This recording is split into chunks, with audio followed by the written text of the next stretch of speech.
देखिए दोस्तों, आप पोस्ट डिफेंस एकेडमी से जुड़े हुए हैं। आज कुछ पॉलिटी के महत्वपूर्ण प्रश्नों पर हम लोग चर्चा करने जा रहे हैं। पहला प्रश्न आपके लिए है कि संविधान संशोधन के द्वारा प्रीवी पर्स मान्यताएं तथा विशेषाधिकार समाप्त कर दिए गए हैं।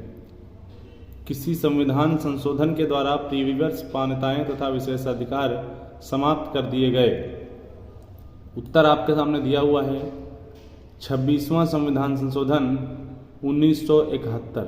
26वां संविधान संशोधन 1971। अगला प्रश्न देखिए, संविधान के किस अनुसूची में राज्यपाल, राष्ट्रपति, भारत के मुख्य न्यायाधीश आदि के वेतन दिए गए हैं? आंसर हो जाएगा द्वितीय अनुसूची। आंसर हो जाएगा आपका द्वितीय अनुसूची में। अगला प्रश्न देखिए, राष्ट्रपति पर महाभियोग चलाने हेतु कितने दिन पूर्व उसे नोटिस देना चाहिए या देना होता है? आंसर होगा 14 दिन पूर्व। राष्ट्रपति पर महाभियोग चलाने हेतु किसी व्यक्ति को 14 दिन पूर्व नोटिस देना होता है। अगला, किस अनुच्छेद के अंतर्गत राष्ट्रपति का निर्वाचन होता है? उत्तर आपके सामने है अनुच्छेद 54 के अंतर्गत। अगला प्रश्न, विधान परिषद की कुल सदस्य संख्या का कितना भाग विधानसभा से चुनकर आता है? क्वेश्चन पर ध्यान दीजिएगा। विधान परिषद की कुल सदस्य संख्या का कितना भाग विधानसभा से चुनकर आता है? आंसर होगा 1/3 भाग। अगला प्रश्न, संविधान के अनुच्छेद 75 में किसके बारे में चर्चा है? मंत्री परिषद के बारे में चर्चा है। अनुच्छेद 75 में मंत्री परिषद की बात की गई है। किसी सदस्य द्वारा किसी अन्य सार्वजनिक महत्व के विषय पर चर्चा करने के लिए सदन की चल रही वर्तमान कार्यवाही बंद करने का प्रस्ताव क्या कहलाता है? तो काम रोको प्रस्ताव कहलाता है। अगर सदन में कोई कार्यवाही चल रही है और किसी व्यक्ति के द्वारा विशेष महत्वपूर्ण विषय पर चर्चा करनी है तो सदन की कार्यवाही को रोक दिया जाएगा और ऐसे प्रस्ताव को, ऐसे समय को काम रोको प्रस्ताव कहा जाता है। संविधान के 7वीं अनुसूची के अंतर्गत जो केंद्रीय सूची है उसमें कितने विषय हैं? तो 97 विषय हैं। आप याद रखिएगा कि समवर्ती सूची में कितने विषय हैं? 97 विषय हैं। पंचवर्षीय योजना का अनुमोदन तथा पुनरीक्षण किसके द्वारा किया जाता है? राष्ट्रीय विकास परिषद के द्वारा किया जाता है। राष्ट्रीय विकास परिषद के द्वारा किया जाता है।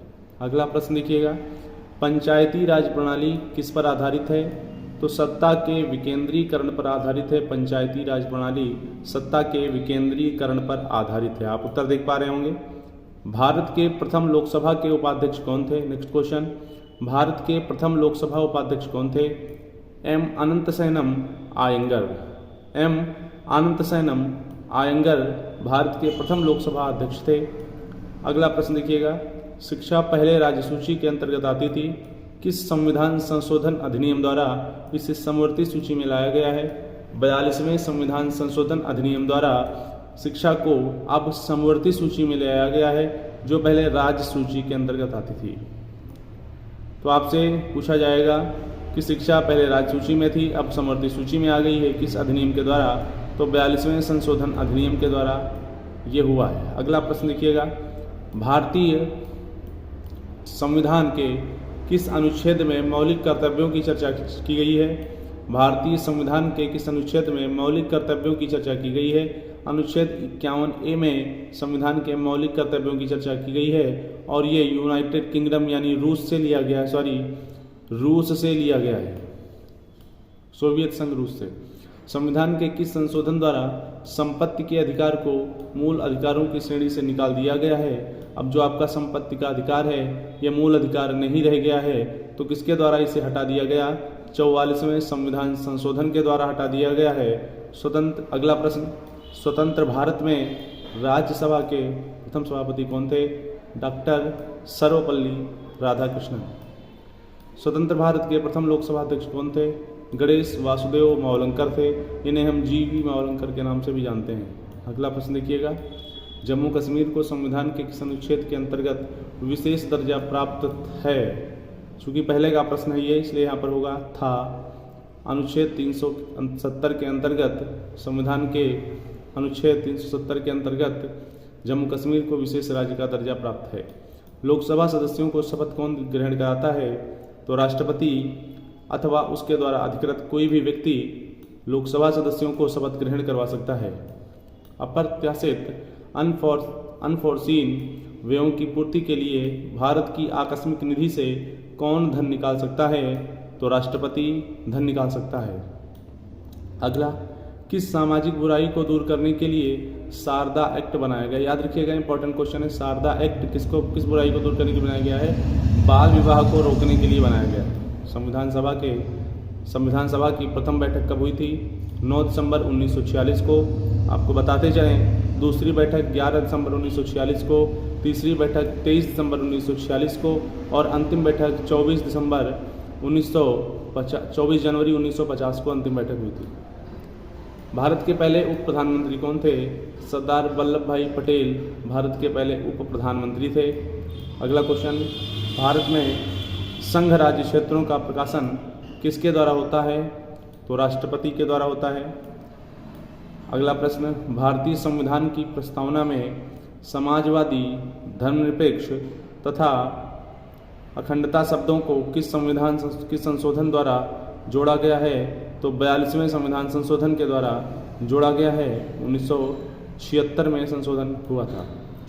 अगला देखिएगा, यदि भारत का राष्ट्रपति पदत्याग करना चाहता है तो उसे पदत्याग का पत्र किसे भेजना पड़ता है?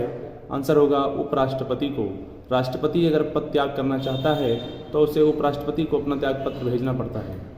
वित्त आयोग का गठन होता है। संविधान के प्रावधानों के अंतर्गत वित्त आयोग का गठन होता है। अगला प्रश्न देखिएगा, 10वें वित्त आयोग के अध्यक्ष कौन थे? तो KC पंत 10वें वित्त आयोग के अध्यक्ष थे। अगला प्रश्न देखिएगा, आपको बताते चलें ये सारे प्रश्न इंपॉर्टेंट हैं, इसीलिए नोट डाउन कर लें। वीडियो को कई बार देख लें ताकि आपके प्रश्न गलत ना हो परीक्षा में। परीक्षा की दृष्टि से अति महत्वपूर्ण ये प्रश्नों की श्रृंखला है जो आपके समक्ष में लेके आया हूँ। भारत के संविधान में अवशिष्ट शक्तियाँ किसमें निहित हैं? संसद में। अवशिष्ट शक्तियाँ जो हैं भारत के संविधान में संसद में निविष्ट हैं। भारतीय संविधान के अंग नीति निर्देशक सिद्धांतों का स्रोत क्या है? आयरलैंड का संविधान है। दोस्तों, इस प्रश्न को कहा गया है इस तरीके से कि नीति निर्देशक जो सिद्धांत हैं इनका स्रोत आयरलैंड का संविधान है। इसका मतलब है कि नीति निर्देशक सिद्धांत जो हैं वो आयरलैंड से लिए गए हैं। कहाँ से लिए गए हैं? नीति निर्देशक सिद्धांत आयरलैंड से लिए गए हैं। अगला, संविधान के किस अनुच्छेद में संशोधन की प्रक्रिया दी गई है? संविधान संशोधन की तो अनुच्छेद 368 में संविधान में संशोधन हो सकता है, ये प्रक्रिया है और ये कनाडा के संविधान से लिया गया है। अनुच्छेद 368। समाजवाद वह टोपी है जो सुविधानुसार पहनी जा सकती है, यह कथन किस प्रसिद्ध आलोचक का है? तो CEM जोड का है। इन्होंने कहा है समाजवाद वह टोपी है जो सुविधानुसार पहनी जा सकती है, ये CEM जोड जी का कथन है। अगला, किस एक्ट के तहत भारत सचिव की स्थापना हुई थी? भारतीय परिषद अधिनियम 1858 के तहत भारत सचिव की स्थापना की गई थी। परिसीमन आयोग का पदेन सदस्य कौन होता है? मुख्य चुनाव अधिकारी परिसीमन आयोग का अध्यक्ष होता है। दोस्तों, आपको ये वीडियो कैसी लगी इसके लिए कमेंट बॉक्स में कमेंट जरूर करिएगा, लाइक करिएगा, शेयर करिएगा ताकि मैं आपके द्वारा एक अच्छा रिस्पांस मुझे मिल सके और मैं इसी तरीके के कुछ महत्वपूर्ण प्रश्नों की श्रृंखला आपके सामने लेके आऊँ। आज चूँकि ये पहला दिन है, अगर आप सहयोग करेंगे तो प्रतिदिन मैं हर विषय में आपको ये इम्पोर्टेंट क्वेश्चनों की श्रृंखला भेजता रहूँगा। दोस्तों, जय हिंद, जय भारत, वंदे मातरम, इंकलाब जिंदाबाद।